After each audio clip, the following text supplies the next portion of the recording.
Janice, you're killing me.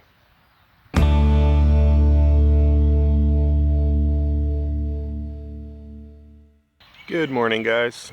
We just had some rain last night, and I always like coming out to the garden just to get a feel for how the garden responds to the rain, and I always find it very interesting.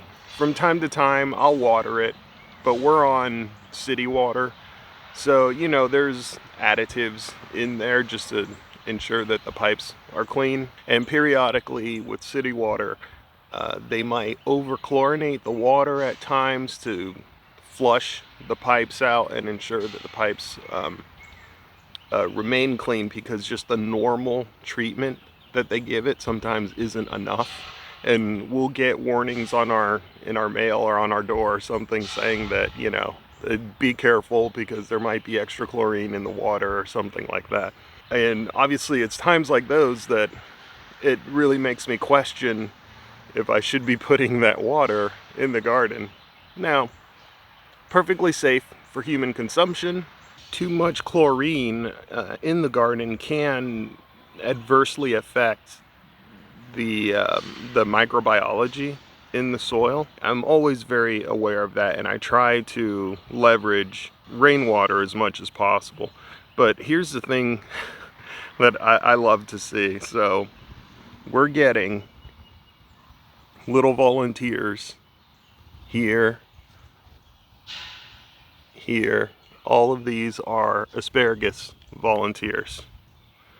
Those very likely came from some of the berries that had dropped from this. I apologize if you can hear the noise. There's a lot of banging going on across the street. But obviously you can see, look how green and large and lush the strawberries are. We're actually starting to see some development of berries right there, so that's pretty cool. But I actually broke the camera out just to show you this. Look at this asparagus. Look at the size of that thing. It's kind of crazy, isn't it? That's just like a huge asparagus. And there's another one, one of the purple passions, I think you call it, right behind it, that's about the same size as this one. But yeah, the asparagus they're doing pretty good this year. This is, I believe it's year 3 that we're in right now. So it's definitely come full bloom, and it's really producing for us. We've already eaten off of these asparagus 2 or 3 times now. And so, yeah, and in this small little round raised garden, we're getting a good amount of asparagus. Now there's 3 of us in the house, but there's only 2 of us that eat asparagus. I don't blame her. I don't think I ate asparagus when I was a kid either. It has a very funny taste that I think you gain an acquired taste as you get older and your taste buds get older, and so I think she'll come around and learn to appreciate it. I'm talking obviously about Camera Girl. The garlic is looking fantastic. Look how thick that stalk is, and the thicker the stalk is here, it's very likely the bulb is going to be that much bigger down below. Now these are not ready to pull. As you can tell, they really have most of their leaves still. We want to wait until, you know, a good half of these have fallen off, and really there's just a small bit of leaves on top, and that'll give us a clue into when this whole bed will be ready to pull out. I'm hoping these will be ready to pull out in a time that I can actually plant something else in here so that this bed doesn't just sit through the whole summer. Maybe melons? I don't know. We'll find out. Lastly, I'm a little worried about the potatoes. They're kind of spotty. Some of these potatoes came up really quick, and as you can tell, they're just exploding over here. Those, I believe, are the purple potatoes that we planted.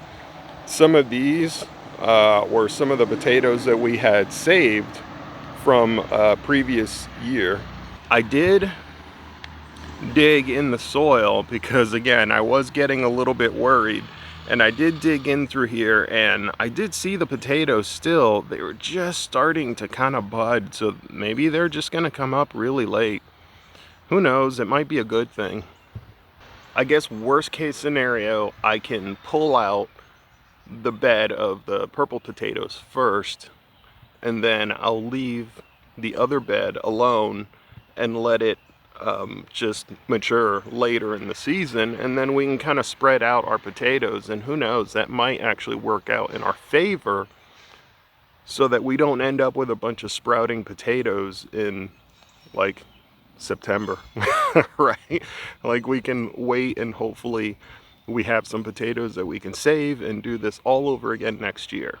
Now, let me remind you guys, if you've been a long-time viewer of this channel, then you know half of the potatoes in here came from one spoiled like little bag of, I think it was like 4 or 5 potatoes that I planted that became maybe 4 or 5 pounds of potatoes that became maybe about 30 pounds of potatoes, and it just kept growing year after year after year. That's the great thing about potatoes, is the only times that we really buy new potatoes is when we want to try a different potato, not because we need to buy more seed potatoes. That's always cool. I really appreciate that. Janice, you're killing me.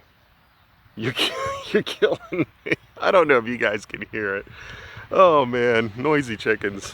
So that's really it. I just wanted to show you guys what I see after a rainfall, just how everything starts to grow, becomes very lush, and it definitely responds better than using city water. So if you guys can, definitely use rainwater whenever possible. It's making me consider doing some sort of rain catchment here at the homestead. Maybe something a little bit nicer to look at than what's at the farm.